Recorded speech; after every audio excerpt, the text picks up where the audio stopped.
The small town of Pine Hill had its routines, quiet mornings, friendly waves between neighbors, and the comforting clatter of tools coming from a dusty little auto shop at the edge of Main Street.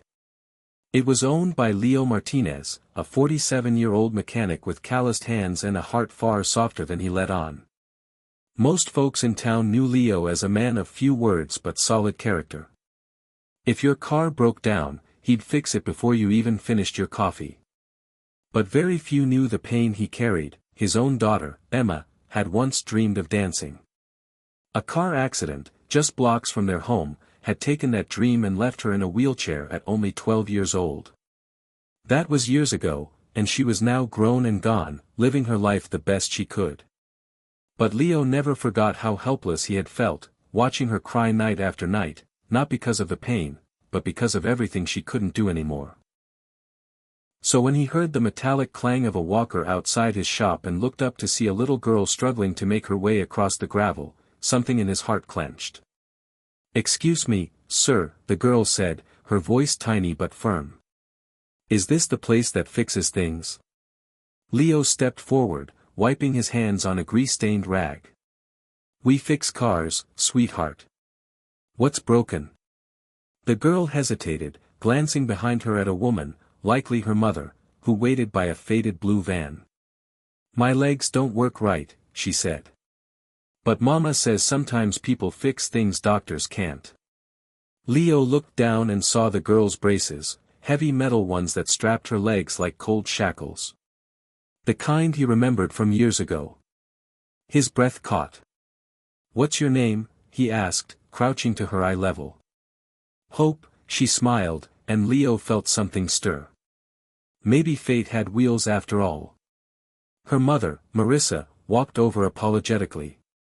"I'm so sorry, she heard your shop name. Leo's Fix-It Garage. She's very literal." She smiled awkwardly, and Leo noticed how tired her eyes were. She was born with spina bifida. The doctors said she'd never walk without braces. And even then, just barely. Leo looked at Hope again. There was something in her gaze, determination, courage, an innocence that hadn't been dulled by struggle. He saw Emma in her. That same fire. "She's not wrong," he finally said. "I do fix things. Mind if I take a look?" Marissa blinked. "You mean?" "Not her legs," he clarified gently, "but maybe those contraptions she's lugging around." And that was the beginning. Over the next several weeks, Hope and Marissa began visiting the shop regularly. While Marissa sat on an old chair with a book, Leo worked on Hope's braces in the back corner of his garage, which he'd quietly turned into a makeshift lab. Leo didn't have a medical degree, but he had a mechanical genius born of necessity and love. When Emma had lost hope, Leo had buried himself in schematics and blueprints, trying to build her something lighter, better, but his grief had drowned the will to finish. Now, with Hope's laughter ringing through his shop like a melody, Leo began again. He started by carefully examining every part of her braces, where they pinched, where they weighed her down. Using leftover parts from old cars, shock absorbers from motorcycles, and gears from bicycles, he began crafting a lighter, smarter, and more adaptable system. Hope was fascinated. "You're like Iron Man," she told him one afternoon.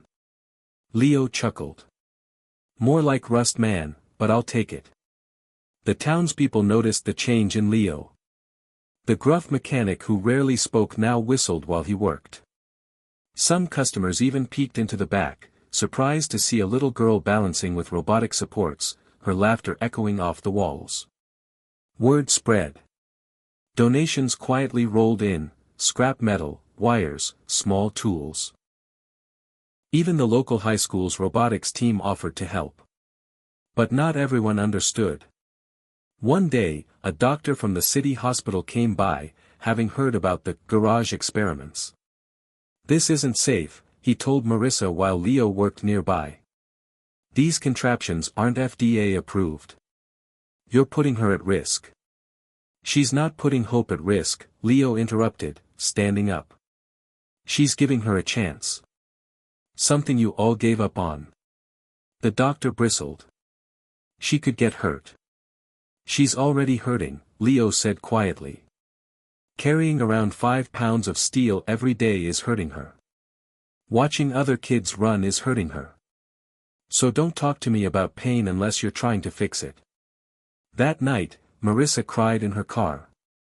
Not because she was scared, but because, for the first time in years, someone was fighting with her, not against her. The turning point came on a rainy Saturday afternoon. Leo had finished a prototype. Sleek, adjustable braces with spring-loaded joints and pressure distribution pads. They looked nothing like what Hope had worn before.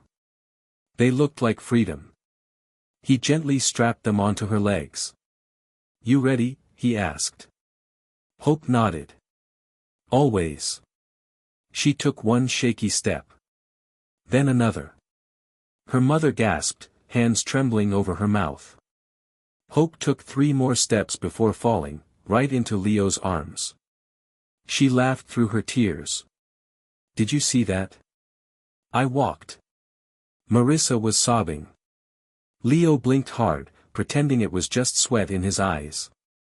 But in that moment, the air in the shop felt sacred. From that day on, everything changed. A local journalist picked up the story, which quickly went viral. Mechanic builds miracle braces for girl doctors gave up on. The world wanted to know about Leo Martinez, the humble man with a wrench and a heart bigger than any machine.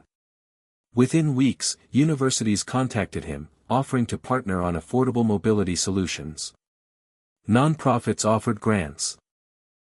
Leo politely declined most of them, except the ones that would help more kids like Hope. He named the design the Emma brace, after his daughter. When Emma saw the news from across the country, she called him in tears. "Dad," she said, "I'm so proud of you."